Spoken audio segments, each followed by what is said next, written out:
Good evening, everybody. I'm not going to sing. No jokes up here or anything.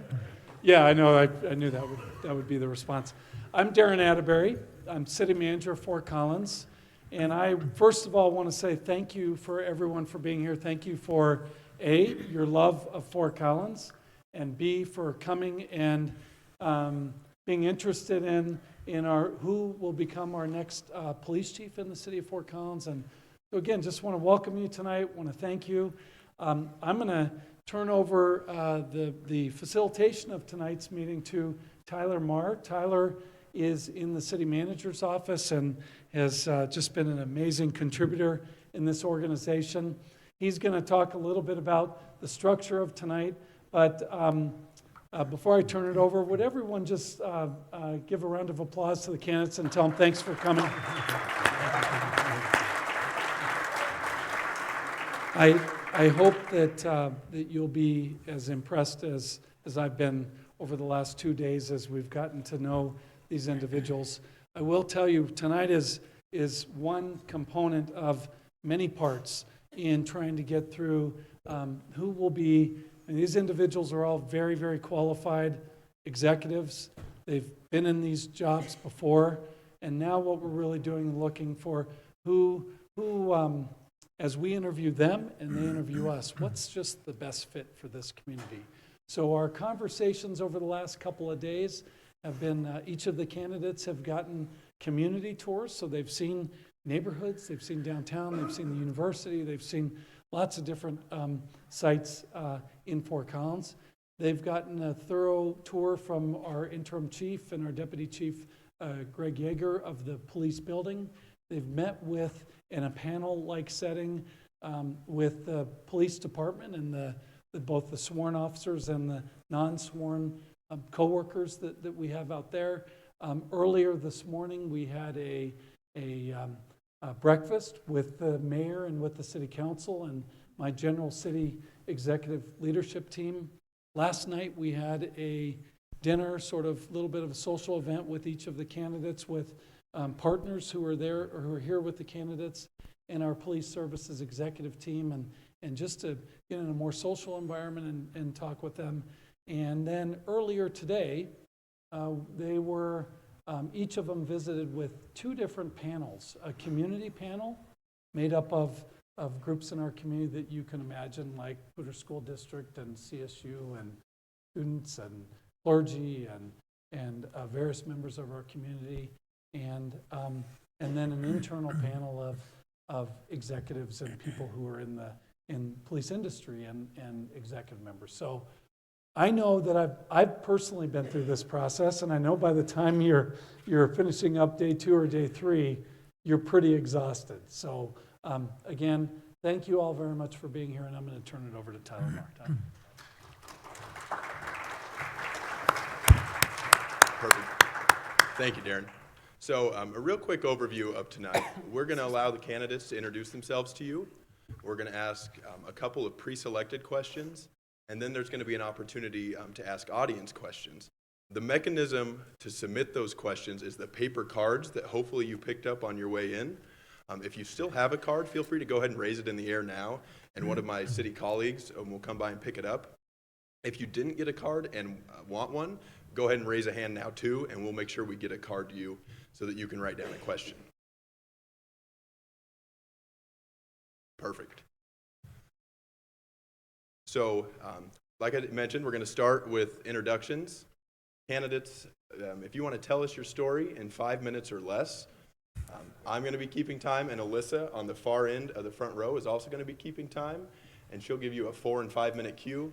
If you go too far past 5 minutes, I might just cut you off. So, with that, we'll start closest to me, and with Terry. I thought I was going to be last. Good evening. Thank you all so much for coming. It means a lot when we see people from the community that are interested in who their police chief's going to be. So first of all, thank you so much for coming.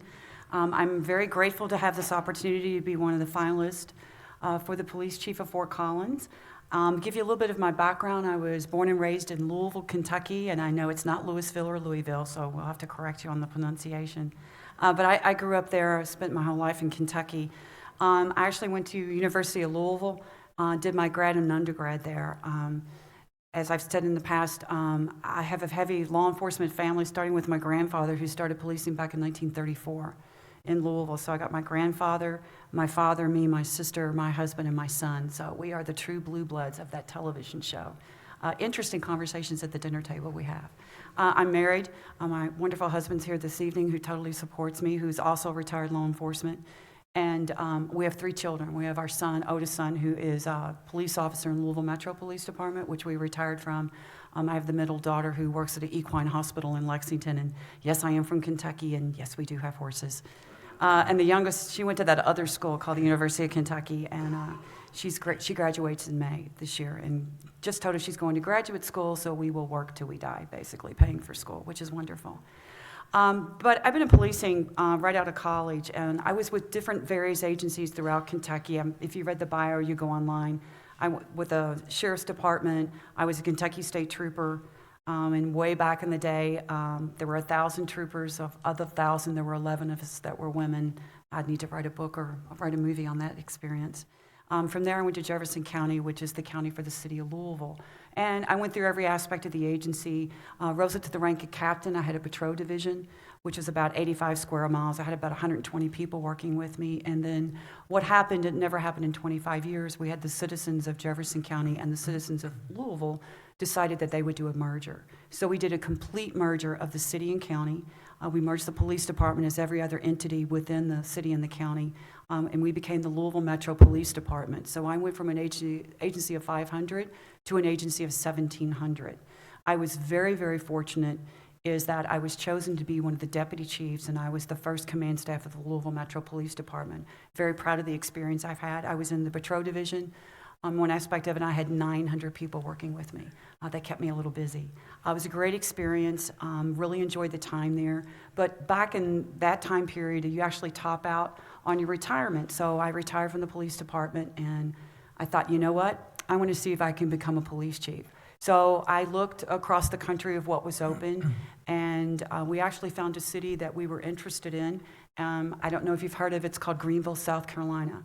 Greenville, South Carolina is one of the top 5 cities in the United States for people to live in. It's the 3rd best city under AARP for retirees to live in.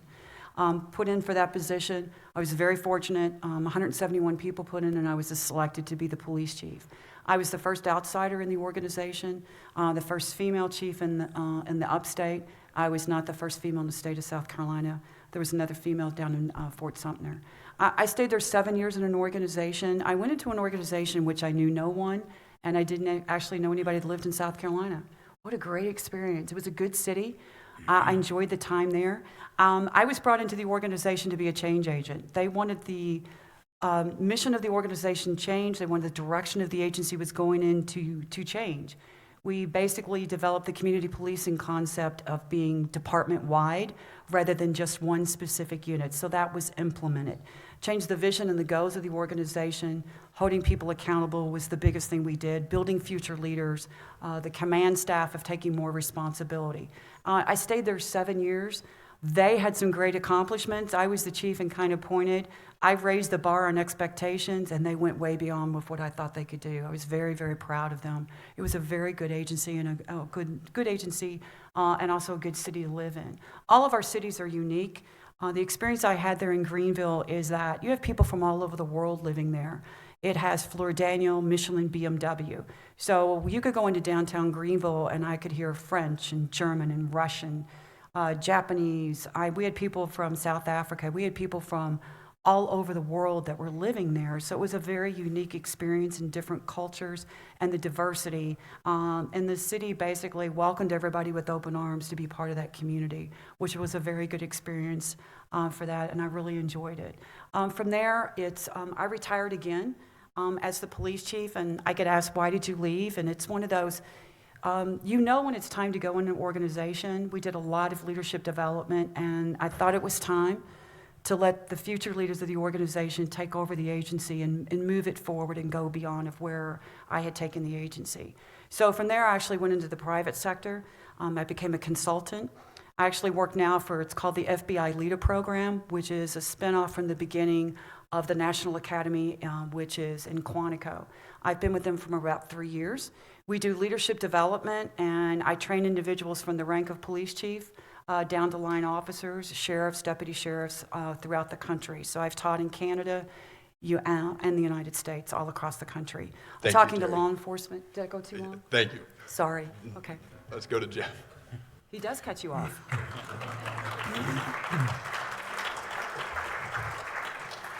Good evening, and my name is Jeff Swoboda, and I too would like to welcome you and really say thank you so much for coming out tonight to learn more about us. And a great job by the consultants who put together, I think, a great team. I'm on the team, so I'm going to call it a great team up here. And so I think I'm very proud to be sitting next to my colleagues up here. So I've been a police officer for 26 years, and I've been in the city of Elgin. Elgin is about 30 miles west of Chicago. And I'd be remiss if I didn't say I've also joined here tonight with my wife, Laura. Been married 12 years. We have no children. And I'm very proud to have her out there sitting with me today. So why am I here today? Again, 26 years a police officer, a police chief for the past 8 years. And when I became a police officer in 1992, I was lucky enough to get involved with what we called the resident officer program. So within 2 years of being on the job, we had a program, it's been tried to be duplicated across the nation, where you put a police officer in the community. The city puts them up in either a house or apartment, gives them a bicycle, gives them a squad car, and basically tells them, go out there, work whatever hours you need to work whatever days you need to work. And your job is simple. It's improve the quality of life. Sometimes that's reducing crime. Other times that's dealing with neighborhood issues. It's dealing with homelessness. Whatever's going on in that community, you're there to solve it. Work with the community.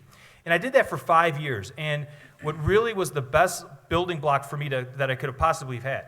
I learned early on that what I really pride myself on is being a peace officer. I don't call myself a law enforcement officer. I don't call myself a police officer as much, a peace officer. Because when we're at our best as police officers, we're on the proactive side. We're solving problems before they exist so that hopefully we don't have to be a law enforcement officer. So I learned that in 5 years, that if you work with the community, you work with residents, you don't come into a neighborhood and say, here's your problem and here's what we're going to do to solve it. You come in and you say, what's going on? Let's see what's happening. And when you live there, you experience what's happening. And with the community, you identify what those problems are. You come up with solutions together. There's ownership on both sides, and you work out a plan so that you can solve those problems.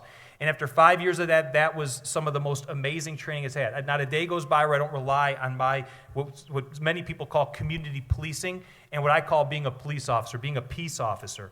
And sometimes you'll hear things where there's programs, there are community policing programs or certain special units that do community policing. In my agency, it's from myself to our newest officer to every civilian. That's what we do. If we're not community policing officers, what are we policing? I heard a joke one time where it's like someone taking over a new school board or a school district, and they come in, they say, I got a great idea. We're going to do student-based education. We're going to focus on students. And it's like, well, of course you're going to. What else were you doing? So community policing, you should be working with the community on everything you do. And what blew me away is when I came here last week, I spent part of the week last week. I came out early, and I wanted to spend some time without people really knowing I was here. And one of the places I went was to the Boys and Girls Club the Youth of the Year, and it was their breakfast. And I went, and when I was coming, I told them I was coming. They said, oh, great, we're going to have probably 1,000 people. I kind of rolled my eyes like, okay, 1,000 people at 7 in the morning. And sure enough, I pulled up there were 1,000 people there. And that said a lot about this community as I continue to learn. And the other morning, I got up and went to the North Fort Collins business meeting at 7 a.m., and there were 30, 40 business members there in the police department and working together, and that's what energizes me. So why am I here and what have I done? I'm very happy where I'm at. I'm still a police chief. I rose up through every level and became the police chief. And after being a police chief for 8 years, I'm looking around. I have a command staff that is doing a fantastic job. I'm looking for a new challenge, but not just anywhere. I want a place where I can fit in, and where I fit in is where there's places. There are people like you who come out, you get involved. The amount of non-for-profits that are in this community, in this county, is staggering. And that's what I want to do. I think there's not a place in this country, probably in this world, that can solve problems as well as Fort Collins can. This community can solve problems. The tough, thorny subjects like homelessness, mental illness, kids that go to school hungry, crisis, trauma-informed care, kids that we're expecting. Why aren't they learning? Because they've experienced trauma. Those types of issues, there are residents out there, many of you, there are nonprofits that want to get involved. The police department's part of that. The county is. I want to be a part of it because I think if we can solve some of those tough problems with the technology we have in this community, how smart this community is, how engaged we are, you are, I'm already calling myself we, see that, catch that? How engaged we are, we can solve any problem, and I'd be ecstatic to be your next police chief, and that's just what I'm looking forward to, answering more questions and staying as late as many of you are going to stay. So thanks for having me.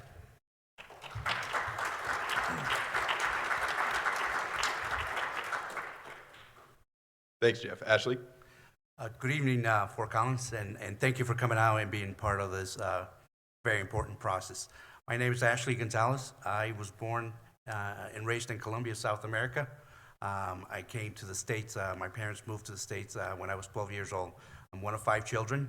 I became a citizen at the age of 18, as soon as I could, and I joined the police department at the age of 21. I am married. I have 2 young children. My daughter, Liana, is 10 years old, and my son, Gabriel, is 6 years old. Very active family who love hiking and biking, some of the stuff you kind of offer over here. So you guys have a slice of paradise here. It is absolutely gorgeous, but beyond that, I'm so impressed how this city is run. The government engagement, the vision, the strategy, and the community involvement. Those are the things that are drawing me to Fort Collins. Love to raise my family here. I love to be your chief. I joined the department, as I said, at the age of 21. I was a patrol officer for a period of 14 years.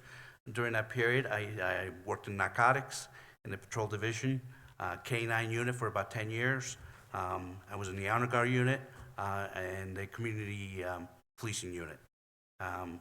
Was promoted to detective in 2002 and sergeant in 2003. I served as a patrol supervisor for a period of about 5 years, and then I was moved into investigations as a detective sergeant and put in charge of youth crimes and crimes against children. In 2010, I was promoted to the rank of lieutenant, and I was given command of the Special Victims Unit, as well as a Crisis Negotiations Unit. I made it a point throughout my career to move around to volunteer for hard assignments, because at some point, if I chose to be a chief, I wanted to be aware of every aspect of the job. I know that Fort Collins is very direct as how they're doing and how they're overcoming bumps in the road that they had over the last 2 years. I'd like to bring in some stability and guidance to the department. I love that they're doing a fantastic job, and like I said, I'd love to be part of it. So thank you.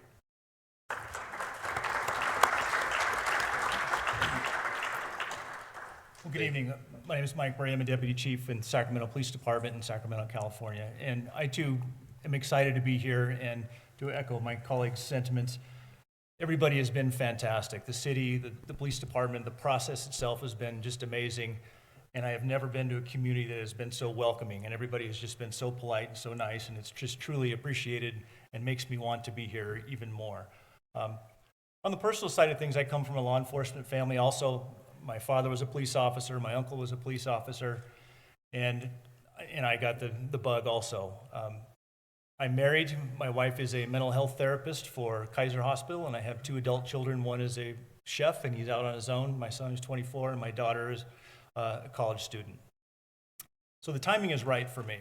My family is on board. My kids are, well, they're never out completely of the nest. For those of you who have older children, realize that. There's always... Mom and dad are always an ATM at some point, so coming back. But they're out on their own and they're completely on board. My wife is excited. Again, she works for Kaiser, and Kaiser has a presence here, and so that's a good fit for us. In terms of experience in education, I consider myself a lifelong learner. Education's been important to me. I was a junior college kid right out of high school and then transferred over to Sacramento State University, got a bachelor's degree in criminal justice, and then later on, once I became a lieutenant on the police department, I went back to graduate school and got a master's degree in leadership from St. Mary's College, which is down in the Bay Area, kind of by San Francisco. I've been to a lot of leadership courses, and just about every major one that's available for executive level law enforcement officers, and I've enjoyed it. And it's helped me develop a significant network of national law enforcement peers to get information. Being in Sacramento, I just want to give you a little context of Sacramento for those of you who haven't been there. It's obviously the capital of California, but in terms of population, it's about 500,000 people. It's also a college town. Sacramento State University is within the city limits. There are 2 junior colleges, 2 law schools, and a couple satellite campuses within the city limits, and so education is a big component of daily life in Sacramento. Sacramento also has, being the capital, it has a lot of draws a lot of attention in terms of special events and protests and marches and opposing views and folks who just want to come and be heard. And so that's a constant challenge for us. It also has another challenge that is experienced here in that homelessness is a big issue in Sacramento. I know that's a hurdle that people are trying to get over here, and there's varying opinions on how that's solved. And that's a challenge that we're dealing with as well in Sacramento on just a much larger scale. Additionally, in Sacramento, we've also experienced some of the things that the police department and the city has experienced here in regards to high-profile uses of force that became viral and became very significant and traumatic events for the city. And those things are very traumatic for the people involved, and then end up being very traumatic for the city, or very expensive, because there's always lawsuits that follow for the city. Sacramento's experienced a couple of those, and they were tough. They were tough to deal with, and it forced us to become better, and which I learned a lot, and that's how to handle transparency and accountability and be forthcoming with information and owning up to problems and becoming better and moving forward and standing up in front of people and giving them the information. Policing has changed, and the process of policing has changed. And there's no longer can we just kind of bury our heads in the sand. Police chiefs need to be out front and address problems and move forward, and also be transparent in how they deal with them. In terms of experience, I've been very fortunate. I'm a goal-oriented person. I have worked in literally every unit, division, department of my organization. We have about 750 officers right now. Well, that's what we're budgeted. We're about 75 officers down. I promoted up through the ranks. I'm currently a deputy chief. I have one of three. We divided my current department into four. So a captain manages the chief's office, and then there's 3 deputy chief positions. I have worked all of them and circled back. We rotate positions, so I've had the opportunity to manage essentially the entire organization. My current assignment, I'm the chief of the Office of Specialized Services, and I manage all of the specialized, the fun things, the SWAT, the K-9, the helicopters, traffic, the fun stuff that I wish I could do instead of sitting at a desk and dealing with administrative tasks. I also manage our personnel section of doing all of the testing, hiring, backgrounding, and training of employees. And we have our own police academy, and so we do a couple academies a year. And then I manage a couple small other units, one of being our transit police. We have a light rail system in buses in Sacramento, similar to you have in Denver. And so we have almost a task force of about 25 or 30 officers that do that. Again, I'm a goal-oriented person, and I've been very fortunate and reached the goals that I wanted to reach.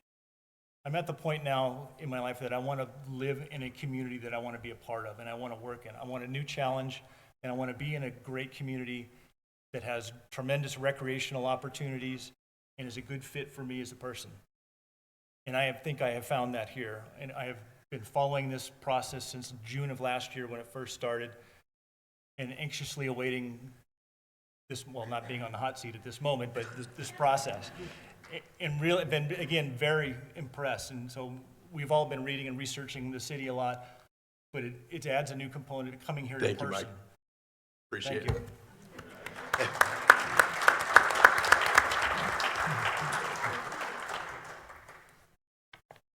Good evening, everyone. My name is Edward Bergen. I'm from Anne Arundel County, Maryland, outside of Baltimore, Maryland. But I'd like to thank each and every one of you for showing up today. It shows the commitment of the city that you have. I'd also like to thank Chief Jones and the members of the command staff that are here today. And of course, the city. They showed us such a gracious hospitality. Can't thank you enough, and very impressed with this process. And my counterparts here and the colleagues are excellent individuals. And I just want to tell you a little bit about myself first. I'm married. Been married, I'll be 32 years in April, to my wife, Debbie. We have 2 adult sons. Brendan's 30. He's engaged. He'll be getting married in Ireland in September 2019. And my youngest is already married. He's 27. And he's married to his lovely wife, Tara. I was the youngest of 7 children. Grew up outside Washington, D.C. My father was a metropolitan policeman, and my uncle was an assistant chief there. And that's where my roots got involved in law enforcement. I've been in law enforcement for 35 years. I'm working on my 35th year. In Anne Arundel County, I have hit every bureau. I've run every bureau in the police department. We have 3, the administrative, the special services and operation investigations, and currently I patrol. Also, I have had the honor of being a visiting fellow for the International Association of Chiefs of Police for 2 years. And I did that where I traveled across the country doing management and staffing studies, and also cultural studies throughout the country. It's truly an honor and privilege to be here, and I mean that.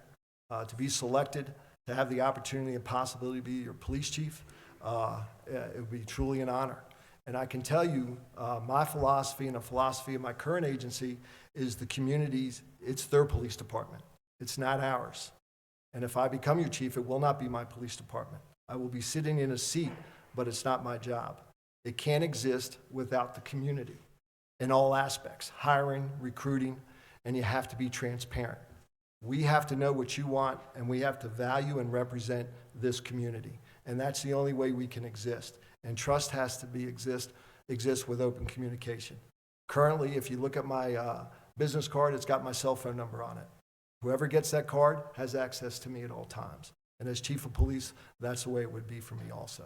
But I just wanted to tell you once again, I'm very impressed with your city. I've fallen in love with it.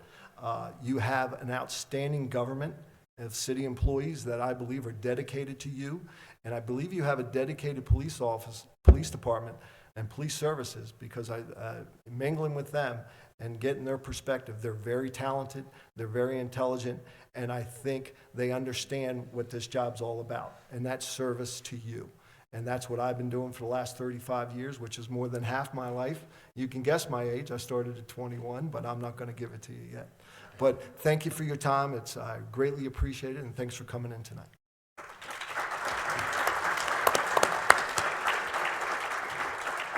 Thanks again to all of our candidates. As a brief interlude before we get to questions, I want to talk about how you can provide feedback from this event. We have paper comment forms, which you can turn in on your way out. Or probably the most expedient way to provide feedback is at fcgov.com/policechief. We'll be taking comments through that website through the end of next week, so next Friday. So both of those are great ways to let your voices be heard. So moving right into questions, these are our pre-selected questions. Candidates, you'll have 3 minutes to answer these. And same thing, Melissa and I will give visual cues when you've got a minute left. And then when you get too far over, I'll keep interrupting. And I did randomly select what chair number will go first on each of these questions. So for the first question, it's chair 5. So Ed, you're up again. All right, sounds And here's good. the question. What is your experience in addressing questions related to use of force? And what actions have you taken within departments to align use of force policies with community values? My experience in use of force is vast. As the Bureau Commander of Patrol, every use of force, which probably in our department is 99%, I'm the final authority and say on use of force incidents.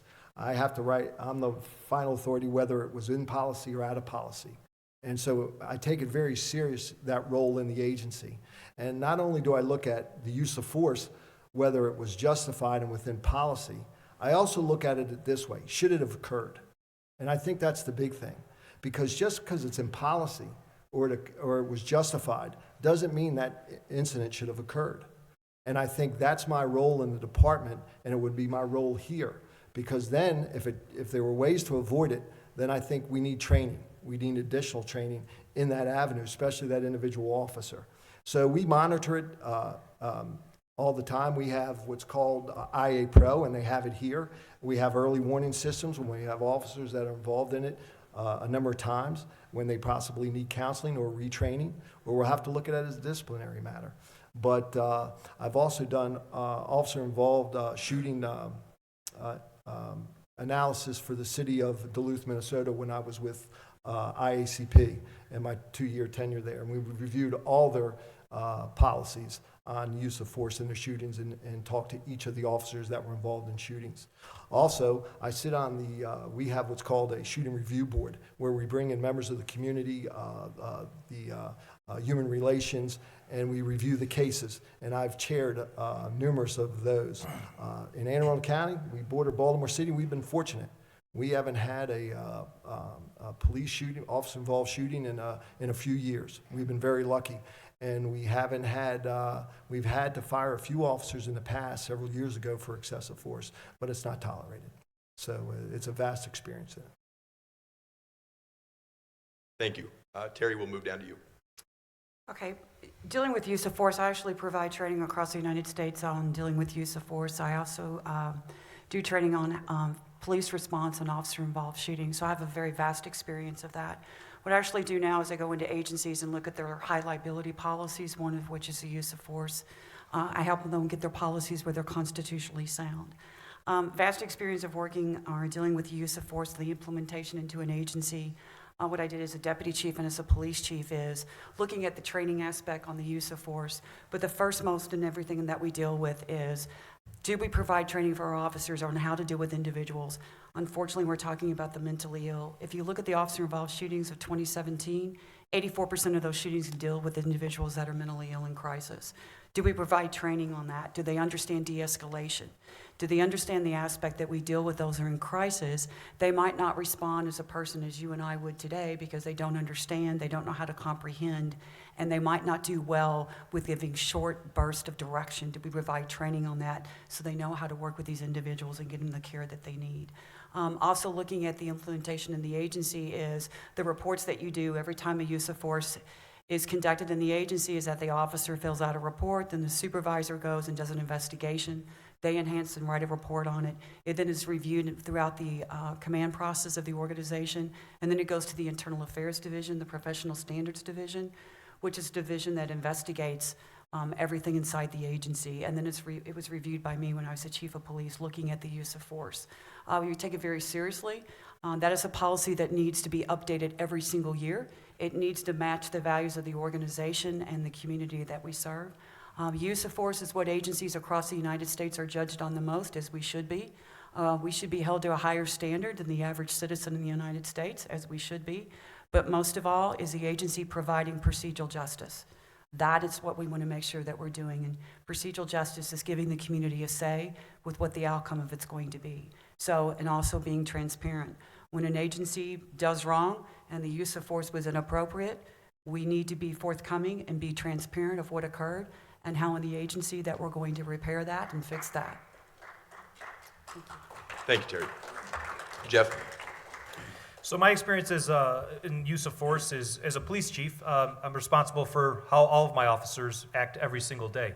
I didn't give a chance to, I just probably skipped over Elgin. So Elgin's 115,000 people. We have 182 police officers, about 300 total employees. About 50% of the Elgin community is Hispanic. About 7% is African American. We have a large Laotian population as well. And so when we are talking about use of force, we want to make sure our community knows what we're doing. So use of force, yes, making sure officers do it the correct way, making sure it's followed up the chain of command, it's reviewed. We are a full body-worn camera shop as Fort Collins is. But what I like to talk about when we talk about use of force is making sure that residents know that all use of force, when you see what's happening on TV, isn't the same across the country. There are some departments that are out there that give officers a handgun and pepper spray, and if there's something that's more than pepper spray, they're left with their handgun. And so making sure that communities know what their officers carry on a daily basis, so they know that what they see on TV sometimes, I can tell you, won't happen in Elgin because of the way we train our officers. We're currently about 15 officers down from where we were when I started as a police chief, maybe about 10 years ago, so maybe a little bit more than that. And what I make sure that we talk about is we don't talk about being down. We make do with what we have. We still go out there and do a great job. But we make sure that when we're talking about funding for police officers, I will take less police officers with more training than more police officers with less training. That's what it comes down to. How well are your officers trained? And that is where the rubber meets the road. And what I'm especially proud of, when a culture has changed in an organization, when you see people in the organization doing things that make you so proud. And our SWAT team, we have a SWAT team, as Fort Collins does, and with seeing all the things that are going on around the country about use of force, one of my SWAT operators said, you know what, we need to educate the community of how force is handled here in Elgin, because what I see on YouTube, I'm upset about as well. And so we need to tell our community, what are the tools we have, what are the ways we use force, what is the legal requirements we have here in Elgin and in Illinois. And so our officers went out, put together a program that we presented to the entire community, said, here are our tools, here's why we can use force, here's when we can use force, here's how often we use force, so that we let the community know how often we're using the force. But then let's also look at who are the officers who make arrests routinely and never use force. Let's examine the things that are happening that are good, and let's try and replicate that. Let's see who those officers are who can go out and know how to talk someone into the handcuffs versus tackle them and put them in handcuffs. Let's look for those officers, and let's continue to promote those officers. Let's continue to encourage them to do it the right way, and a lot of it is using your mouth, and it's not about your handcuffs.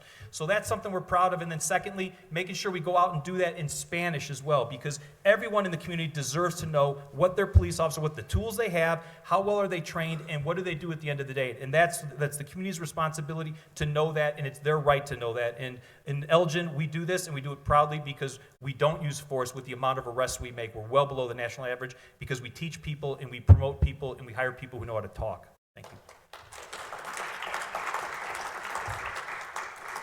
As a deputy chief, I'm in charge of the Professional Standards Division, which scrutinizes every use of force incident, every report. It's checked at every level, from a supervisor to sergeant to lieutenant, shift commander, and up to my desk. We ensure that people are following our directives. We're CALIA certified agency. I'm so glad to hear that Fort Collins is pursuing that certification, is adhering to the best practices and national standards. We ensure that everybody's in compliance. Part of the review process, it's also reviewing body cam footage to make sure that what the officer is stating in the report is what actually transpired. The other thing that we do, and that I do in my department, is at the end of the year, we review all the incidents and try to make a determination if there's a trend going on. Are we using too much force to certain groups, or are we having issues with individuals? We also have the early warning system, which gives us an indication that we might have a problem if an officer's exhibiting too much force, and we address it immediately. I think when we do those reports, and I spoke about bringing this to Fort Collins, is doing an annual report and making that available to the community to do an analysis of use of force and share that with that. Where are we? Where can we do better? Training is a huge thing for me, and I think you alluded to it. But when I became an officer, my field training officer told me, the best weapon you have is your mouth. Learn how to speak to people, treat people with dignity and respect. Don't escalate situations, and you'll get respect back. Thank you.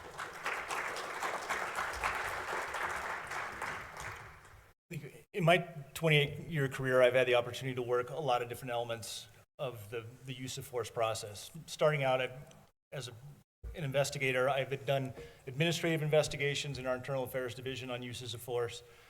For several years, I managed our Major Crimes Division, which did criminal investigations of use of force. I've also helped I spearheaded a committee and rewrote our use of force policy for the department and for the city. In my current position, I manage our training division, so the training is a big part of what we do.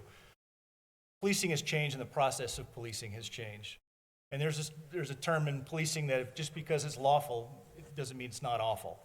And sometimes just because you can doesn't mean you should.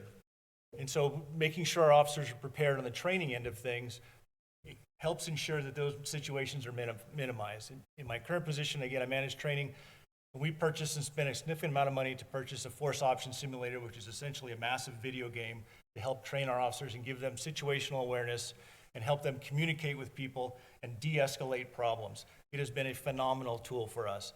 We have one in our academy and another one that we take out into the community. We also invite the community, media, clergy folks to come through it, and it's an amazing experience to have folks really experience how fast decisions are made and tragic decisions are made. And so training is a big part of it. Giving officers other tools to deal with besides a handgun. We've had tasers for as long as I can remember, and we're going to other less lethal options instead of a handgun. Pepper balls, plastic baton rounds, focusing mainly though on verbal commands, crisis intervention training, de-escalation, tactical communication, getting officers to slow down and step back and create time and distance and talk to people. Lastly, we need to be transparent about significant issues. We learned that in Sacramento, and other cities are coming on board with that. With the significant issues we had, we decided to push out as much information as we can. We created a transparency webpage to push out synopsis of all of our major uses of force, shootings or major critical incidents. We post the video, the press releases, and a synopsis of that, in addition to all of our policy, and really let folks know what happened and the results of how the investigation went. So, thank you. Thank you. For our second question, Ashley, you're in seat lucky number 3, so we'll start with you and move the same direction. Our second question is, what strategies have you used for establishing trust throughout a community and ensuring that all residents feel safe? I think the strategy I used at every rank, every level is communication, being seen, being part of the unit and the division. So being approachable and engaging the community or the group that I'm trying to deal with and all that stuff. I did that with the schools when I was in charge of school resource officers, when we brought the program and when we came up with some solutions. I'm sorry, can you repeat the last part of the question? Yep. What have you done to ensure all residents feel safe? Part of the things that we do is also share that information as well with the community. And just because we are having good stats or we're showing crime trends going down doesn't mean that people necessarily feel safe. Addressing those quality of life issues that are becoming a problem and before they become criminal issues. I think you need to stay in tune with the community, listen, and communicate well with them, and then that way they feel they're part of the police department, the department's part of the community as well.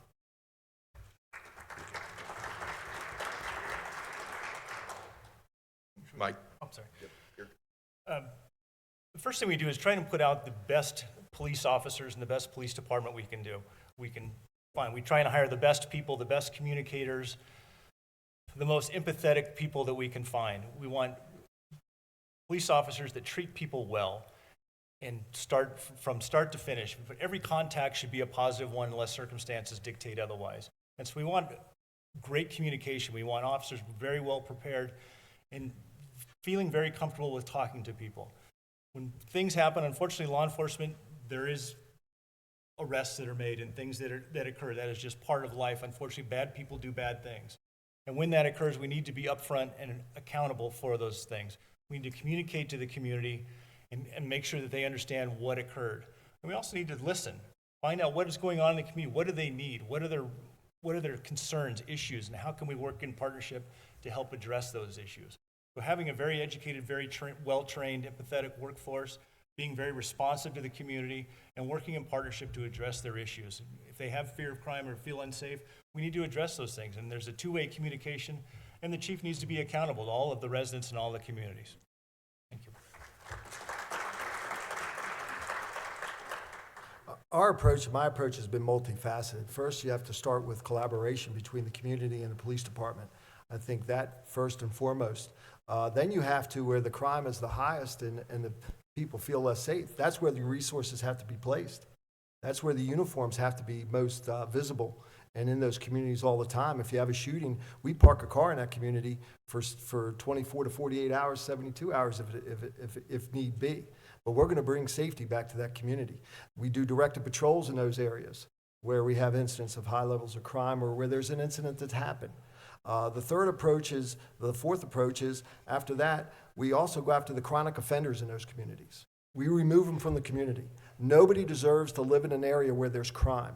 There's good people in every neighborhood, and they should be able to come out their doors each and every day and live their lives. So we go after the chronic offenders and target them to remove them from the community.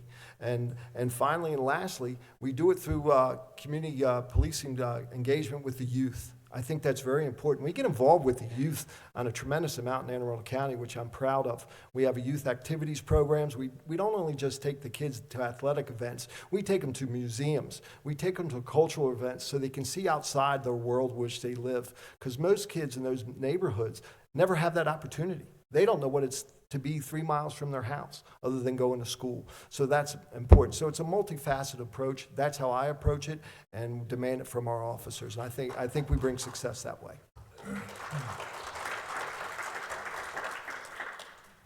Can you repeat the question one more time? I'm happy to. What strategies have you used for establishing trust throughout a community and ensuring that all residents feel safe? I think the biggest thing is community engagement. It can't be that the only time that you see the police department is when you're in trouble or you're having a bad day. It's one of those that community engagement is huge, is being out in the public, being involved in the schools. I think especially in today's time, we need to have a very strong presence in our schools. I want community members to feel like when their child goes to school, they're going to be safe. All of us want that. That is something that we need to refocus on and spend a lot more time working in our school systems to keep our children safe.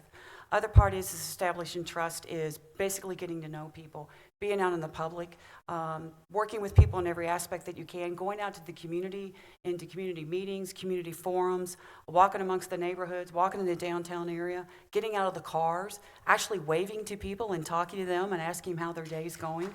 Like community engagement, it's one of those, a lot of times when you call law enforcement, you're not having a good day, and that's why you call us. And I think it's one of those when you see an officer, you shouldn't be concerned. I saw a police car in my neighborhood, what's wrong? It should be, oh, I saw an officer in our neighborhood today, that's great. They're riding around, they're talking to people, they're getting to know people. And I think that's how you build trust, is you have to stay involved in getting to know people and understand people and understand the community. Also, to make people feel safe, that is the most important thing that we have to do. I think it's having a presence, letting the community have a say, and I think the most thing is looking at social media. Everybody follows social media, is what is the police department's doing, what does our website look like, what are we doing on Twitter, what are we doing on Facebook? Are we putting good things that the agency has accomplished and putting out there so the community know what's going on within the organization? Another part I love is having the community involved within the police department, is open our doors. We need to do that and show what we're about and why we do what we do. I really like where you have Citizens Academy. I think that's great. Youth Academy, we have some great universities. Right in this area is working with the students so that they feel comfortable with law enforcement walking on their campuses and we're not seeing what's going across the country. But it's all about building relationships. I think that is the key component of how you build trust. So on the first part, as far as what have I done to increase community engagement, one of the things that we do very well in Elgin is make sure that we have listening sessions, and we go out and we call them community conversations. We've had them on things like immigration and on race, and we're oh yes, please, thank you. Yeah, no, we're gonna clap for her. And so having this community engagement and talking with people, and you don't always have to know the answers to have a conversation. I think that shows a lot when a department or a person goes and has a conversation without showing up knowing, I have the answer, so now I'll meet with people. Have meetings with people even when you don't know the answers, because let's hear what all of the issues are and talk about them. Say, wow, I didn't hear that. I didn't know that. So that's the first step. And so we've had these community engagement sessions, listening sessions in English and in Spanish. You know, when we talk about safety, one of the things we tout is crime stats. And the thing that always gets me is, I've heard this comparison, I've used it many a times, it's, if my wife tells me that, you know, I don't feel we're spending as much time together, and I break out a chart and I say, well, honey, look, Tuesday night we spent 2 hours together. Wednesday night we spent 4 hours together. You know, what are you talking about? Look at what the data shows. You know, and I see that all the time with police chiefs, or I see it with police departments. People don't feel safe, and so what do? We put up data. And we're missing it. There are people, there's heart discussions and there's head discussions. And the heart discussions when someone doesn't feel a certain way. I don't feel safe. I don't feel that you listen to me. I don't feel that you trust me. Those are different discussions than putting things up. And when you hear about mothers who say, you know, I'm scared for my African-American son, you know, I'm scared that he might get shot by the police, and you hear police officers say, well, actually, the amount of kids that are shot by police is very, very small. And they're missing the point. Someone feels a certain way. So let's have that discussion. Those types of discussions sound like this. Why do you feel that way? Can you give me an example? When do you feel that way? Wow, I didn't know that. Okay, let's talk about that. It doesn't mean the facts don't matter, but let's start talking about what people feel about. And so when we're talking about this, my last point I'll bring up is on stats, or we're talking about police officers. Many times we hear, you know, 99% of police officers are great, hardworking, good people. And whatever that number is, 99%, 90%, 99.9%, I agree, whatever that number is. And you might have a different number than I have. But what we don't follow up on is if 99% of them are great people, let's support them and let's show them we appreciate them and let's get involved with them.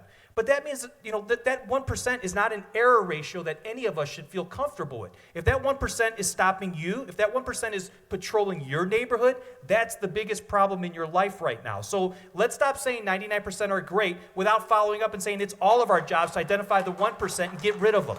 and let's get them out of law enforcement. That's where we need to have the discussion of data and statistics. So people feeling safe, yes, let's have that discussion. Stats matter. Let's talk about statistics, but let's talk about feelings as well. In community conversations, talking with people, there's a lot of people online who are probably going to give thumbs up to these conversations or thumbs down. I give you all a lot of credit for getting out, driving in your car, or walking over here to be involved. Being online doesn't mean you're involved. Being in an audience and talking with someone face to face, that's being involved. So thank you again. Thank you. Jeff, catch your breath because you're up again. Woo. But I got a long question. All right. So the police industry is changing. Issues such as homelessness, transient behavior, drug addiction, and mental illness are having an impact on communities, including Fort Collins. Using experiences from your career as examples, how would you equip Fort Collins Police Services to address these issues? Yeah, so in Elgin, we're dealing with homelessness as well. Many cities are. And what's interesting with Elgin is we are a city surrounded by a bunch of smaller cities. And what's interesting is all those smaller cities around Elgin, guess what? They have zero homeless problems. You know why? Because they all come to Elgin. And they come to Elgin because we have social services. We have the help for people. And so what I'm really proud about with my communities, we've had conversations about this, and we ask the community for input. So when you're having these homelessness discussions and people who need help, we have the services. So how do we help those people the best? What can we do? And if I were to ask you, in Fort Collins, are the people homeless because they're just down on their luck? Are they homeless because they're addicted? Are they homeless because they're mentally ill? Or are they homeless just because they can't get home? They can't afford transportation? My guess is the answer would be all of the above. It's all of those things. So there is no one solution. And so many times it really comes down to managing the issues. What is going on in there? And I talk about whether or not you're going to solve homelessness. I don't know. But what I do know is we can end homelessness for Bob. We can end homelessness for Sally. We can end homelessness for Jill. When you treat people like individuals and meet them where they're at and find out what they need, that's when you can do it. We're doing things in Elgin with case management at the lowest level, having social workers work with police officers to identify. Some people are homeless because they can't have identification, because once they have identification, and they can't get identification because they don't have an address. So once they get that piece of identification, they're human again, and now they can start getting some of the benefits that are out there for them, but they need some help. And so you meet people where they're at, you solve homelessness, and you deal with homelessness one person at a time, not as a global issue, because you'll never just be able to, one solution is not going to solve the entire problem. I've got history dealing with it. We're knocking it out of the park, but we're far from solving the homelessness issue, but we have solved it for individuals multiple times. And when I say that, my officers have done that, my civilian staff. When you've got a great team that cares about their community, you can accomplish anything. And we've been doing it.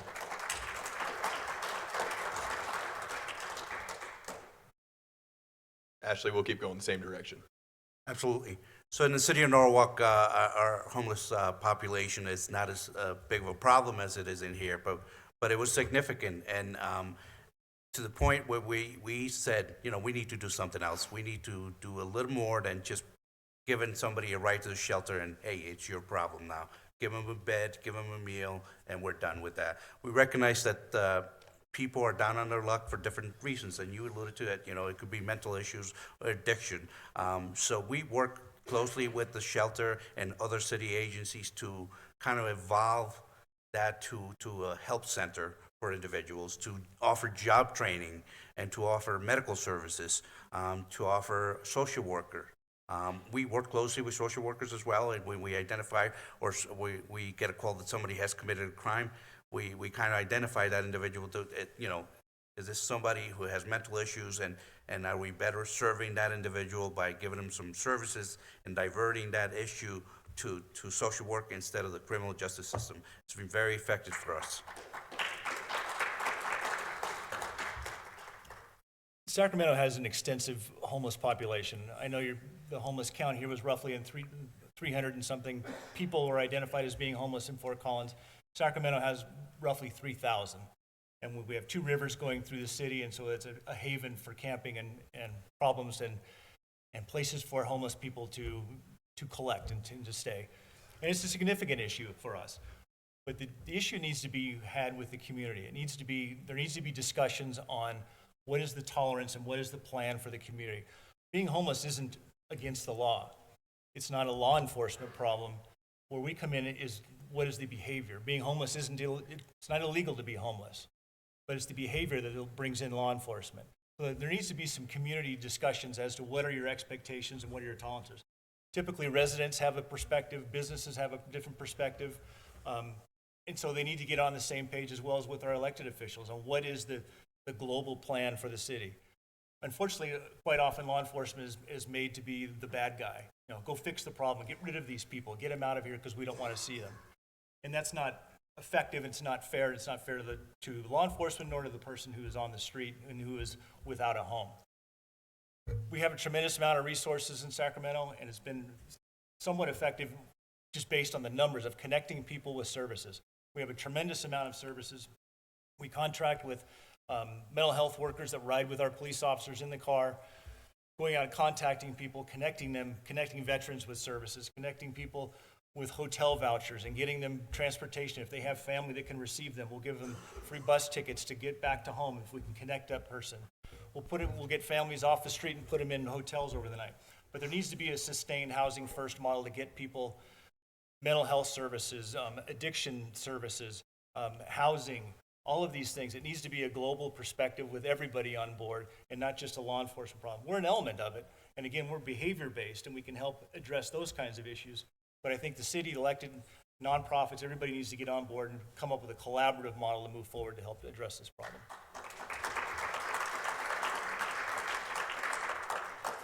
Yeah, what we've done to address mental health is first in the training aspect. All of our new officers are given 8 hours of what we call mental health first aid.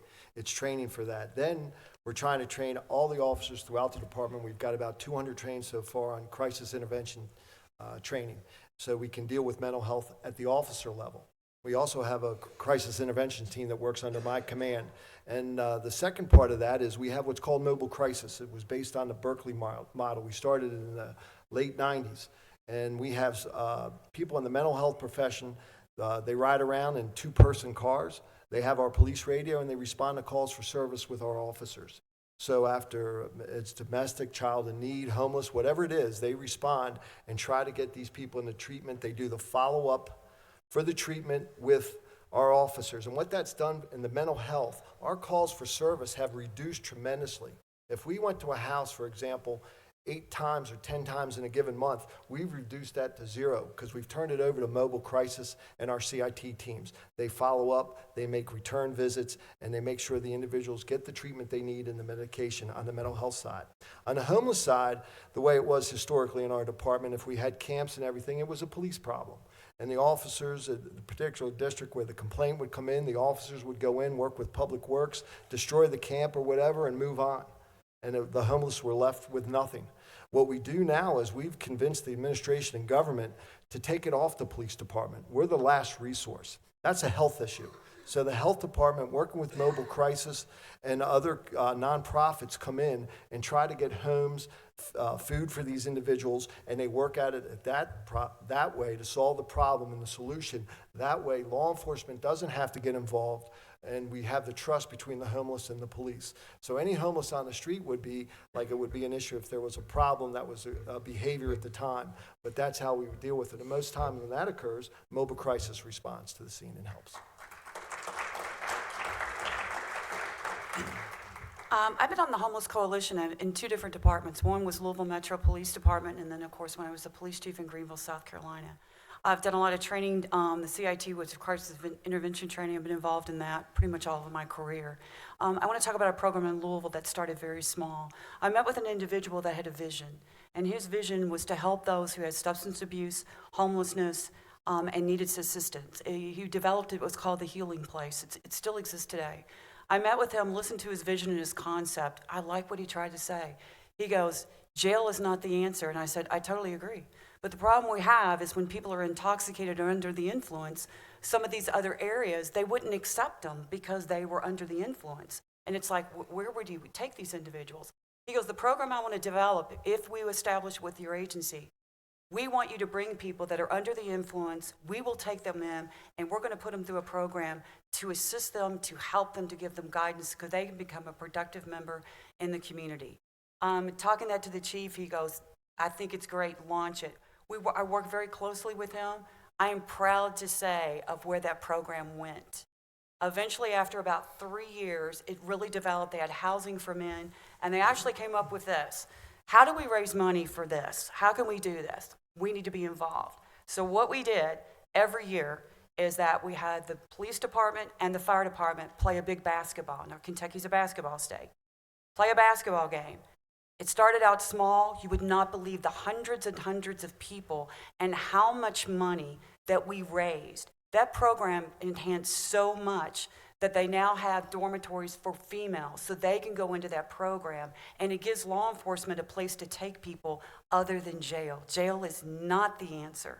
So when I left Louisville, it still exists today. I'm very proud. My son's 6'8". He played on the basketball team for the police department, and we beat the fire department every year, just so you know. Every year we beat them. So when I went into Greenville, I feel very strongly on that. I was on the executive board for NAMI, which is the National Alliance of Mental Illness in Louisville, Kentucky, for many years. Took that concept into Greenville. It's a CIT program that Ed talked about, training of the officers. But I worked in the Homeless Coalition. We worked with the chronic homeless. I was on a big committee with that, working with individuals, trying to get them housing, trying to give them assistance and help. Also, what we implemented is called the white flag system that actually started in Louisville. Due to the fact that the weather gets so bad, we would find individuals that had died from being exposed to the cold temperatures. We didn't want that to occur. Greenville has a different side effect. It gets 105 degrees in the shade, and the humidity is 4,000%. And we did the white flag also, what meant people that lived on the street could come in, do any for the rescue mission, Salvation Army, and they didn't allow the numbers. The numbers didn't exist anymore to get them out of weather so they could survive. Because people that live on the street, they don't have cell phones, they don't have access to computers, but they knew what the white flag was. And working very closely with that is to help them the best that we could. Homelessness is a community concern. They need assistance, and unfortunately what we're finding today is our vets. Our vets are out there living on the streets. I think we owe our vets something. We actually developed a program in Greenville of working with the vets. We have many of the military different institutes that work with us to give them assistance to get them the care that they needed. I'm very passionate about this. I truly believe this, and I think that's something that the whole community needs to be involved in. All right, so that's it for the pre-selected questions. So we're moving on to all of your questions. And Mike, you're the last person who hasn't started, so we're going to start with you. And this question is, what are your thoughts on school safety? What more can we do? I mean, school safety is obviously of paramount importance, and everybody is very raw with emotion for what occurred in Florida in the last couple of weeks. Our children are our future, and so school safety is absolutely critical. Where I come from, we have officers in schools. I have school resource officers, we have magnet school academies, and so we have officers in schools that are constantly there. I think there needs to be a tremendous amount of education, working with teachers, with school administrators, on protocol. I think that is unfortunately fallen by the wayside periodically. We need to engage in active training on dealing with see something, say something, and dealing with active shooters and problems in schools. I am personally not in favor of arming teachers. I don't think that is the way to go. I just think that's a recipe for disaster. I think it's a law enforcement issue and a discussion and a training and working with school administrators and teachers and preparing and working with kids and doing drills and making sure that people are not afraid to speak up when they say something or hear something, just even online. And we hear about Florida. There's a kid who made threats and other kids knew about it. Well, they knew he had a gun. They knew he had bad thoughts. They knew he posted things online. We need to change that culture of saying something and taking threats and social media postings and things seriously. We need to address those things. You can't brush it under the rug because these things are absolute disasters and tragedies, and so we need to take them seriously. So training and discussion and drills, I think, is critical, and having law enforcement presence on campus as much as we can afford to, as much as possible.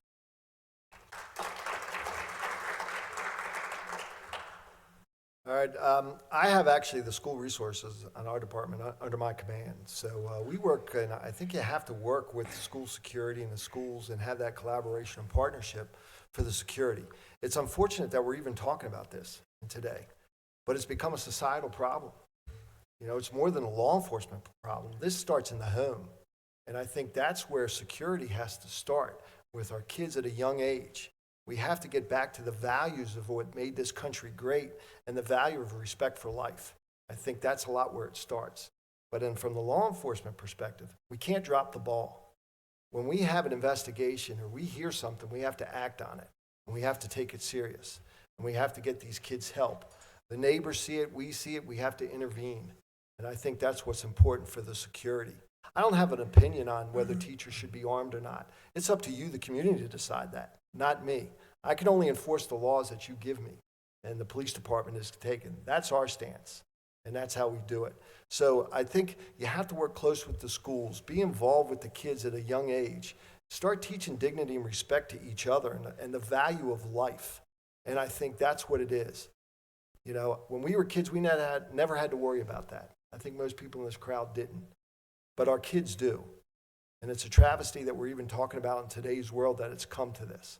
But it takes all of us working together to stop it. And that's the only way it's going to stop.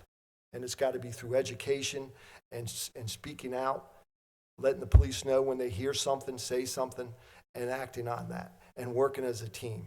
And that's the only way we're going to do it. Because it's hard to stop that one individual, whether it's a terrorist or an ex-student or a student that takes that gun to school. You can harden the school as much as you want. They can shoot them up when they come outside that school. And that's the fact of it. And that's the reality. And that's the battle we're facing. But it has to be all of us working together to solve the problem. It really does.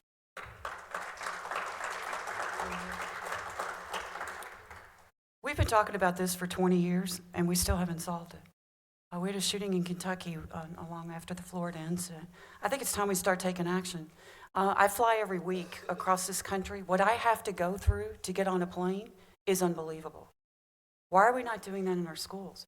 If we want our schools totally safe, why are we not doing that? Why do we not make the doors are locked? Do we put the same thing that is going through TSA to be able to get on a plane? Do we do that in our schools to make them safe? We do fire drills. We do tornado drills.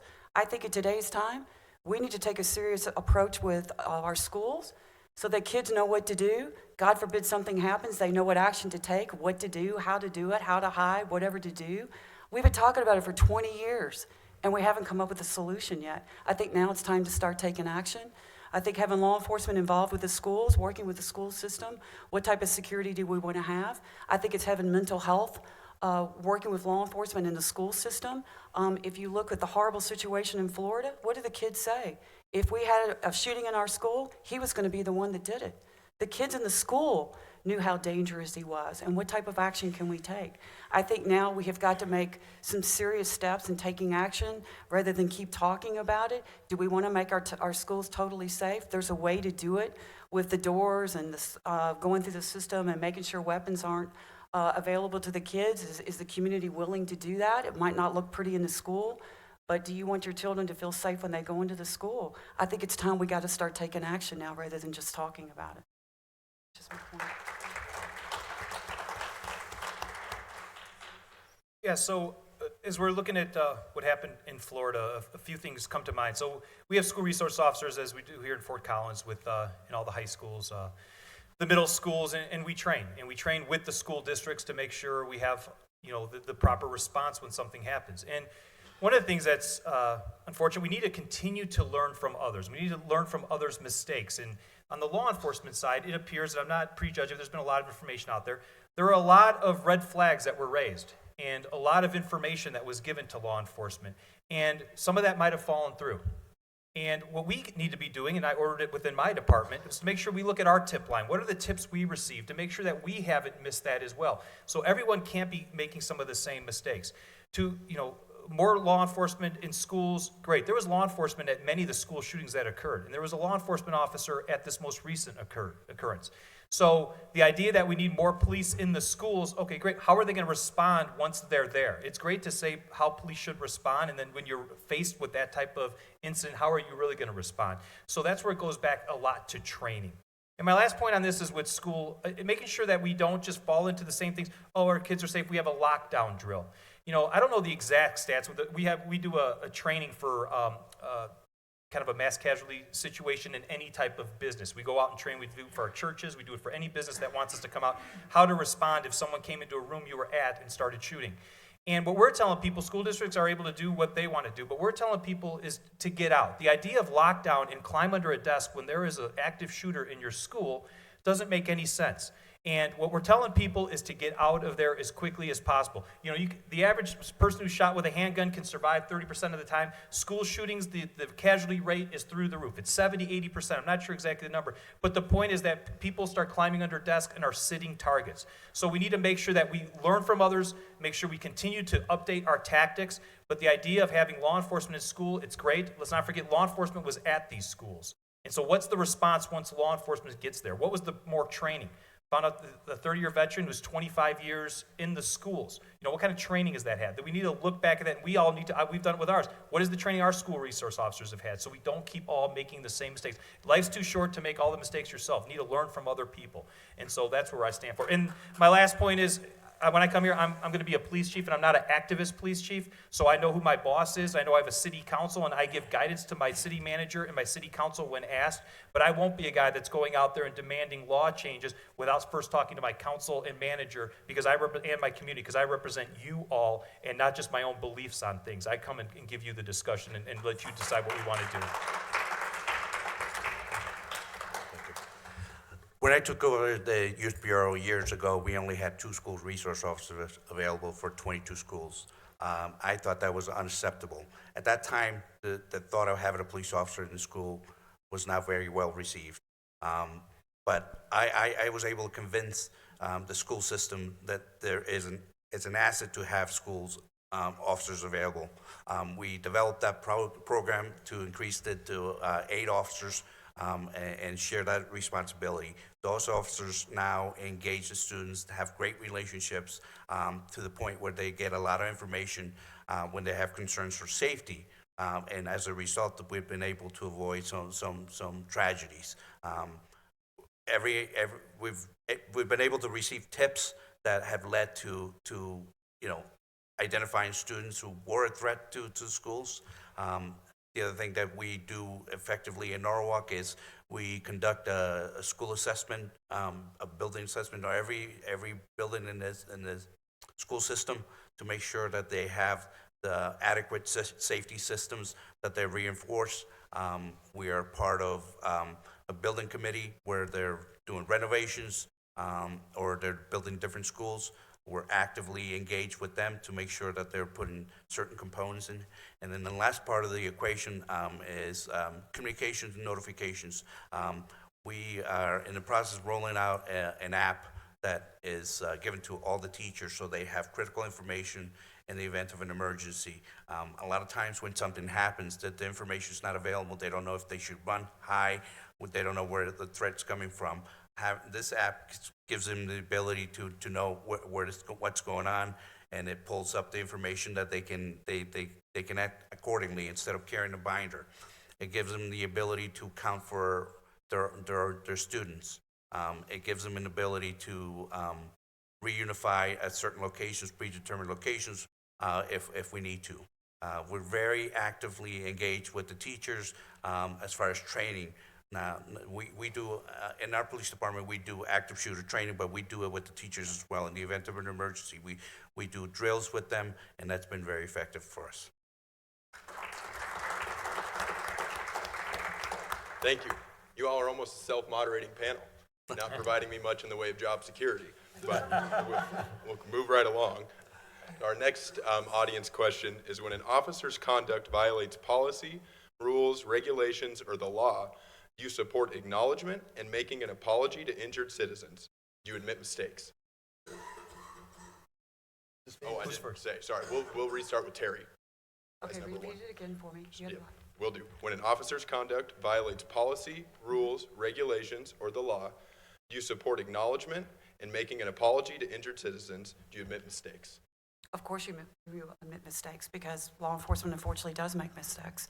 If you have an officer that violates policy and procedures, it's holding them accountable to the actions that they took. But first of all, you have to look at what it was. Is it because they didn't know what to do? Is it because the agency didn't provide them enough training, resources to be able to do their job? Is something to look at. If they violate the law, there's no question holding them accountable, because that could actually go into that they're going to be criminally charged and held accountable in that aspect. But with law enforcement, I think it's one of those that we got to be transparent. Can we all agree? I think we can, that the aspect is, do we have people in law enforcement that have no business being in that profession? Yes, we do. It's unfortunate. I think it's the leaders in our organization that need to look at individuals that do not fit. They don't follow the values of the organization or the community, and we need to hold them accountable. It's one of those, just because you want to be in law enforcement doesn't mean that you can always be there because you're not a good fit for the agency, for the community. So it's one of those, if we make a mistake, we're going to own up to it. That's being transparent. We made a mistake, we're going to correct it. We want to make sure it doesn't happen again. We owe that to our community because that's who we work for. You empower us. We wouldn't exist if it wasn't for you. So I totally believe in that.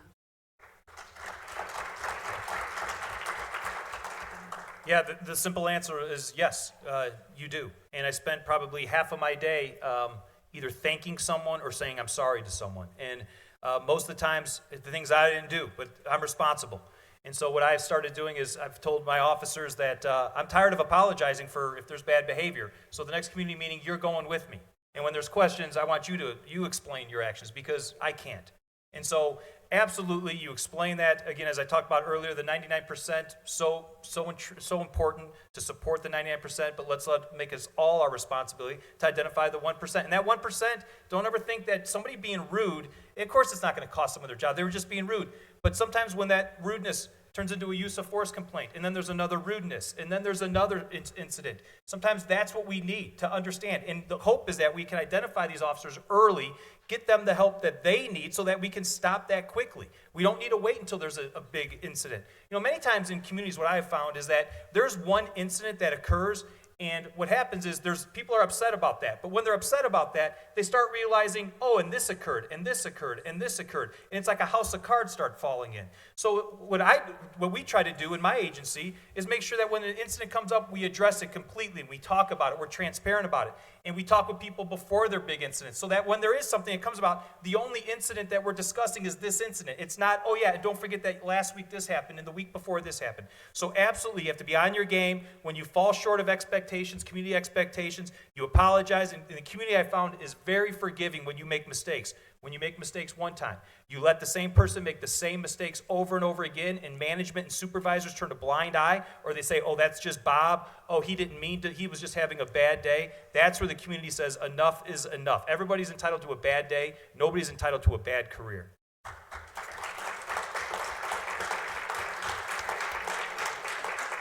So my answer is 100% yes. You need to be transparent with the public. You need to be transparent with the community. It does absolutely no good to sweep something underneath the carpet. If you fail to address the issue, you just minimize the power, the strength, and trust of the police department. You need to come forward, take responsibility, address the issue, apologize if you need to, learn from your mistakes, and move forward. If there's a deficiency, you address it. You try to remedy the problem, and if it's not, then you cut ties with that officer. We talked about the 1%. There's been many times where I had to take actions when an officer was not meeting standards or fell short, and I've been thanked by the other officers who do the hard work, and they were tainted by him. I'm tired, that when an incident that occurs across the nation affects my officers. And so it is my responsibility to make sure that they're highly trained, that they're forthcoming. I hate to be blindsided by something that somebody failed to do or a supervisor neglected to mention something and failed to address it. And so I can't have that minimizing the trust of the police department.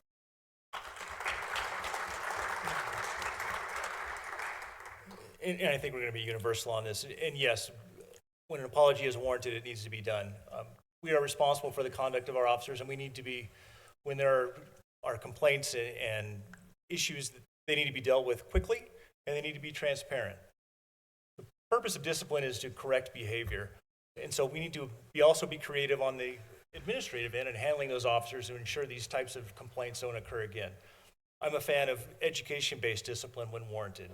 I've had officers who have had discourtesy complaints and minor violations. I've had them write papers for me, just like a college paper. Go research the importance of communicating well with the community. Discuss the Fourth Amendment, right? What's the importance of having good community police relationships? And I've had great success at that in correcting behavior and improving performance and moving forward. But when discipline is warranted, it needs to be swift and it needs to be transparent, and we need to stand up and own up to issues. Thank you.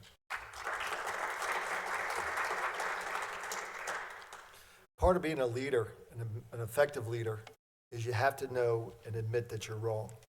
That's very important. It takes courage sometimes, but people have faults, and departments that you represent make mistakes. One thing growing up through the ranks, and you learn through experiences, I had a chief, it was our longest serving chief, and we had to learn through a tragedy. We had a woman that was kidnapped and killed because our communications dropped the ball on the call for service, and a woman lost her life. The county officer of law advised that chief, do not apologize to that family. Do not reach out to him. The chief said, this is my police department, and he apologized to him. We were going to get sued anyway. You're going to get sued, and you have to admit you're wrong. And he personally called the family in, met with them, and apologized to them. And I think that's important. The second part of it is, and I'm a firm believer in this, get the good news out fast, get the bad news out even faster. And that's important. You have to do it. You have to be transparent. And what we do is we have all the phone numbers of the community leaders in our organization. And when we make a mistake, we let them know it. We call them and say, hey, this is what happened. And we're going to deal with it. We're going to deal with it strictly, quickly. But we want you to know we were wrong here and we're taking action. And I think that's important. Because you have to get rid of individuals that don't belong in this profession. You have to admit your mistakes, and you move on from it. And that's how you deal with it.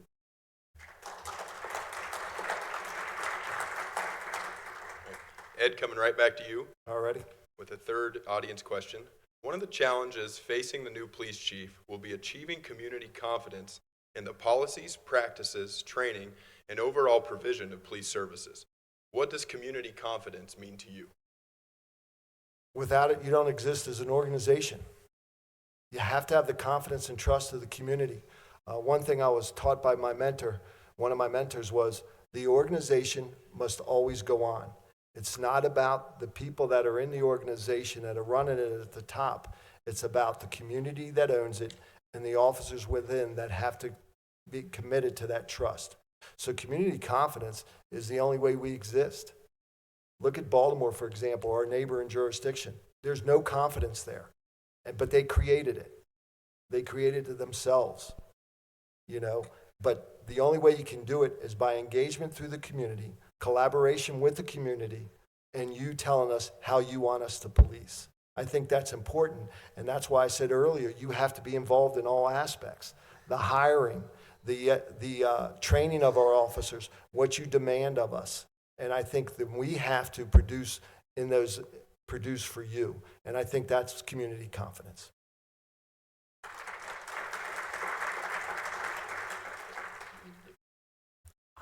As Ed talked about with community confidence, it all goes back to trust. That's who we represent as the community. Do we have good working relationships? Do we have a clear understanding of each other? Talking about policy, procedures, and customs, I'm really big on looking at your police department, is looking on the website are all the policy procedures there that you can go and look at them and see what the agency does, how they hold officers accountable, what their policy procedures, which are their guidelines. But working with the community, if you don't have the confidence, you can't exist. You're going to have an us and a them, and you don't represent your community any way you serve. I mean, we see this going across the country, in which we talked about procedural justice is not provided to community members, and that's what the police department must do and has to do. You empower the police department, as I said earlier, but it's all about trust and commitment and it all working together in one. And you have to have the confidence of the community, which means if you have that, then your police department is doing the right thing. And if I get fortunate enough to be selected, I think you have the confidence in this agency, and I want to ensure that that would continue. Yeah, so obviously, I would agree. We need the confidence. You have to have the confidence of your police department, or you're not going to call. And this past week, there was an article in the paper, our local paper, that talked about the amount of calls that we're getting for minor calls for service that are out there. And I made the point that if we get a lot of calls for service for very minor things, we won't have as many major things occur. If we can solve problems at a very low level, we won't have the big things occur. So we need people to call us. The problem is if they don't think you're going to do anything, if there's no confidence, or they think they get treated by a police officer that you're kind of wasting their time because it's such a minor thing, we keep repeating there's no call too small. And so we go on every call and we make sure that we solve problems at very low levels. You know, one of the things I'm very proud of, and I'd like to, if I'm fortunate enough to be your police chief here, I've had multiple people become police chiefs who were in my command staff, who I've promoted through. And that's something I'm extremely proud of. And one that I'm very proud of, I'm proud of them all. I like my kids. Since I don't have kids, these are my kids. But the one is Cecil Smith. When Sanford, Florida happened, after the Trayvon Martin case happened, that caused a lot of issues in that community. And as that community looked around the nation to find out what kind of police department they wanted, they came to Elgin and hired my deputy chief because of the way we police. And it's completely hand in hand with our community. We do something that Cecil has started down there, and it's worked wonders. Yeah, we can do hotspot enforcement. We go where crime's occurring. That's all great. We need to do that. But we also do something called walk and talks. We go to neighborhoods where nothing is occurring, and the officers get out and they knock on the door. And after the person is first a little startled, why are the police at my door? We say, hello, ma'am, hello, sir, the Elgin Police Department. We're just checking this neighborhood. Anything going on in your community that's concerning you? Are there things that are occurring that are just, you think they're just too small so you're not going to bother us? That's what we're here for. We want to solve the problems when there's just a loud party that occurs every Friday night and not when there's a shooting on the next Friday night. We want to get out there early. So you're not going to have people calling you for low-level issues unless they have your confidence. And so absolutely it's very important. I'm very proud that many police officers have become police chiefs who are under my command, and they're now pushing that out. And that's exactly what needs to happen. A law enforcement officer is best when we are peace officers solving problems before there's a big issue. That can only occur if there's confidence in your agency.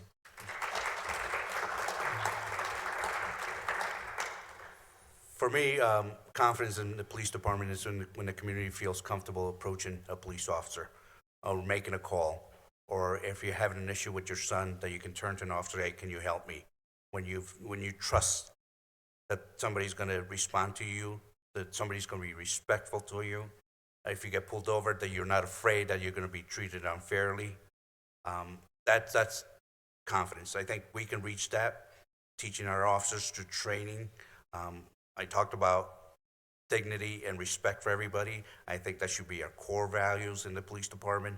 And that's how I want to treat my officers, and that's how I expect them to treat the community.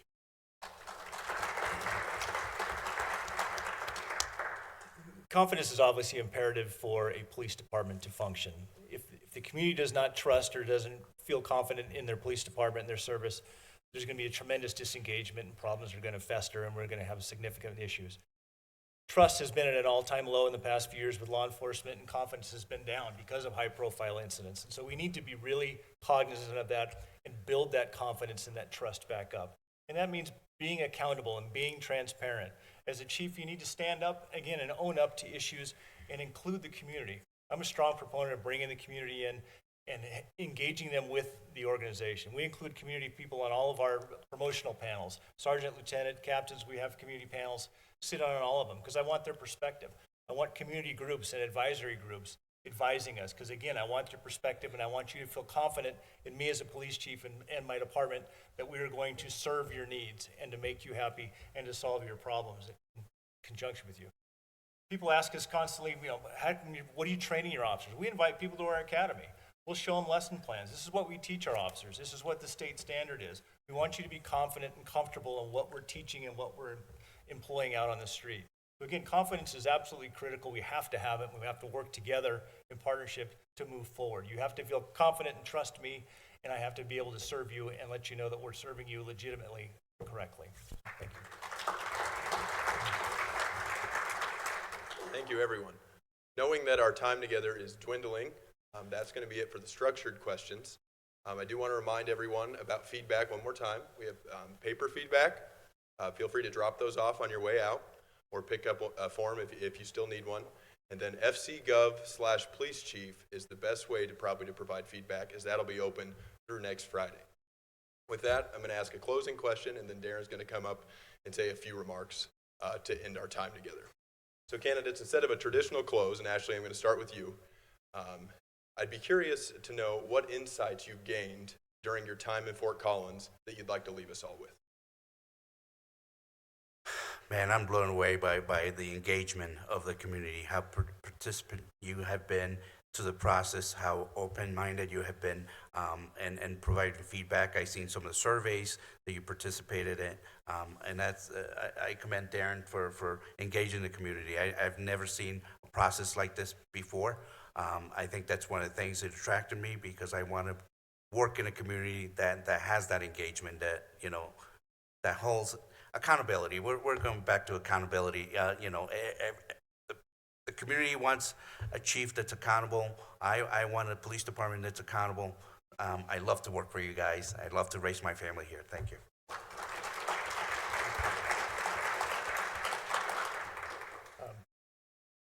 I too am just absolutely amazed at the level of engagement. This is tremendous that folks came out and they care, and you care, and you've been engaging and asking questions and talking to us and listening to all of our responses. That's tremendous, and it says a lot about your community. What I've taken away, this has just been a tremendous experience for us, and quite honestly, any of us five, I think, would be terrific here. I would love the honor to be your police chief, but I think you have several qualified candidates. You have a tremendous city and a tremendous police department. We've all been to broken police departments, and the Fort Collins Police Department is not broken. I think they need a little bit of leadership and a little bit of change, but it's not a broken department, it's not a broken city. You have a fabulous police department and a fabulous city, and it would be an honor to serve you both. So again, thank you for your time.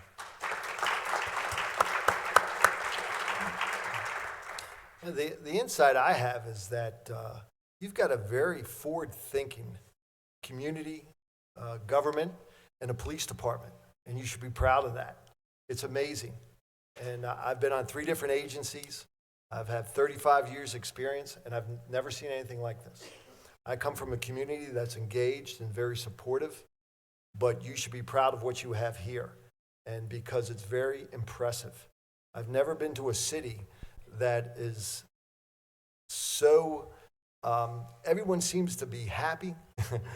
Everyone seems to enjoy living here, and I live in an area that's on the water, and I don't see that. You know, it's amazing, and you should be proud of that. It's been an awesome time. It's been an honor and a privilege to sit before you, and I thank you, and I thank everyone in the room. It's just been a great experience.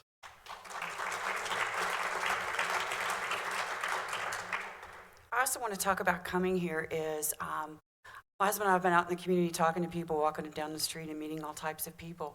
This is what I can say about your city. There are so many people that are not originally from here. You have something very special because everybody wants to come. Everybody. The growth here, looking at the new development and talking to the city manager about what the future of the downtown and just growth in this city. This says a lot. You are a good place. You are a little golden nugget. And everybody knows about you now, so everybody wants to be part of it. I found that out. I really like it here. There's a good community. You all are very engaged. You ask a lot of good questions. One thing I've really noticed that going out into the restaurants and just out about coffee houses and different things, this is what I picked up on. A lot of people said they really like it here, but here was the number one thing. They felt safe. I didn't come from that. And for people that live here to say that they feel safe, that's a reflection of everybody that works in this city, which is going to be the city government. I got to take a little credit for the police department. I think they have a little aspect. But I think it's all neighbors working together. Everybody seems so helpful. And I come from the South, and we say we're friendly.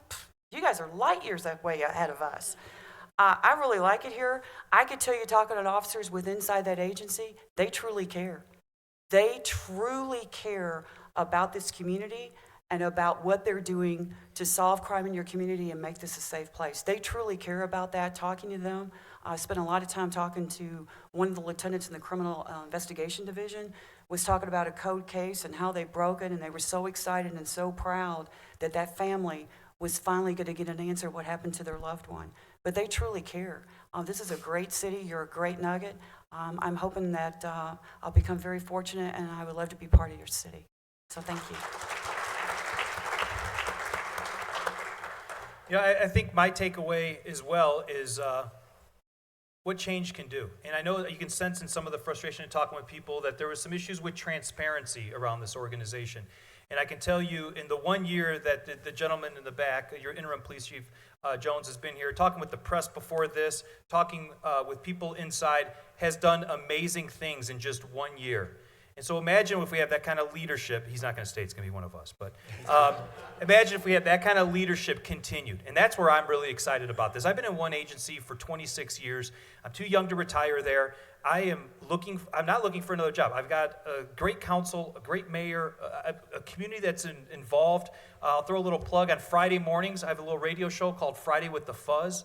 And we talk about anything and everything. And if you want to get to know me or my agency, I have to throw that out there because I know people back home will laugh about that. But, just talking with people, engaging with people, sharing the common mutual concerns that people have.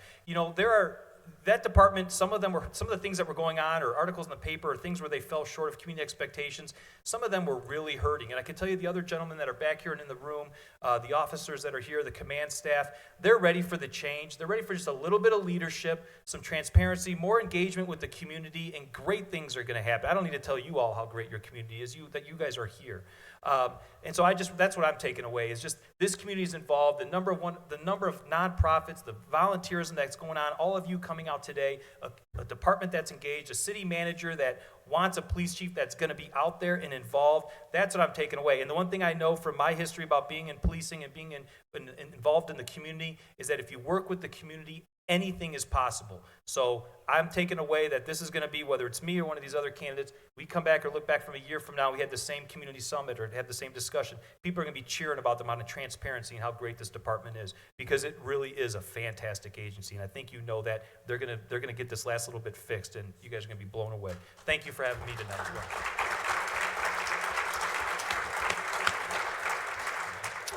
Thank you all very much. And Tyler did a pretty good job tonight, didn't he? Let's say thanks to Tyler. So I think I mentioned early on, we have some amazing experts amongst us. We've got some very seasoned executives. This is a very hard decision. Your input is very, very important. We've talked about the forums where you can go online or also leave some notes with us.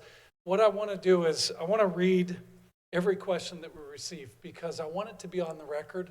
I want your voice to be heard. We did not get to ask every question this evening, and I apologize for that. There's no way we would have been able to pull all that off this evening. So what I will do, though, I will tell you, I've read every one of them. We'll capture those, and that will be part of the basis for further conversations that we have with candidates. I promise you that. So let me just go through real quickly the questions that we received, and frankly, they're very, very smart questions, and so for the candidates up here too, these are for you as well. So the first one is, how do you, and I'm going to paraphrase some of these. One I will directly quote because it's so long. How do you train and a culture of respect? How do you do that? Through your tactics, through your training. Very important. Brady Cop, Supreme Court ruling around inclusive community. The person wanted to ask about that. Someone wanted to ask the candidates, why Fort Collins? Why? And I think some of you have actually spoken to that. Several of you talked about guns and military-style weapons. Racial profiling, your thoughts about that. Domestic violence and weapons. Encrypted, several of you asked about encrypted police radio commands, and in particular, balancing officer safety versus public transparency. Have you visited Fort Collins prior to this interview? What are your thoughts about the militarization of police departments? A couple questions around police employees, and in particular pensions and collective bargaining and pay and benefits and disability coverages for an officer who's been injured or disabled long-term, and what are we doing about that? What are your thoughts about that? A number of questions about the transient population in Fort Collins, and that we did hear their thoughts about that. Why do you want to come to Fort Collins? What about equal treatment of all, regardless of race? A couple of questions around a completely independent citizen review board or oversight board. Your perspectives about open records requests, If an officer lies, they should be immediately terminated. Would you support and enforce this policy? How familiar are you with state gun laws and cannabis laws? How do you view policing in an ethically and educationally diverse community? A couple more. Department culture, what's your philosophy? Body-worn cameras, what are your thoughts? How do you feel about arming teachers? What's your mission for inclusion of volunteers? This one I'm going to read. In a politically charged environment and increased polarization of communities, minority vulnerability, and worship places, protection is emerging as a critical component of city policing. What are some of the things you will do to make minorities feel safe and protected? And the final question was, what are your thoughts regarding mindfulness training for all police staff, similar to what's being done in the Bay Area and other areas around the country? So that's it. As I said, they're very smart questions. They're very thoughtful. And so I promise you they won't be lost. If we could say one more time thank you to the candidates, I appreciate it.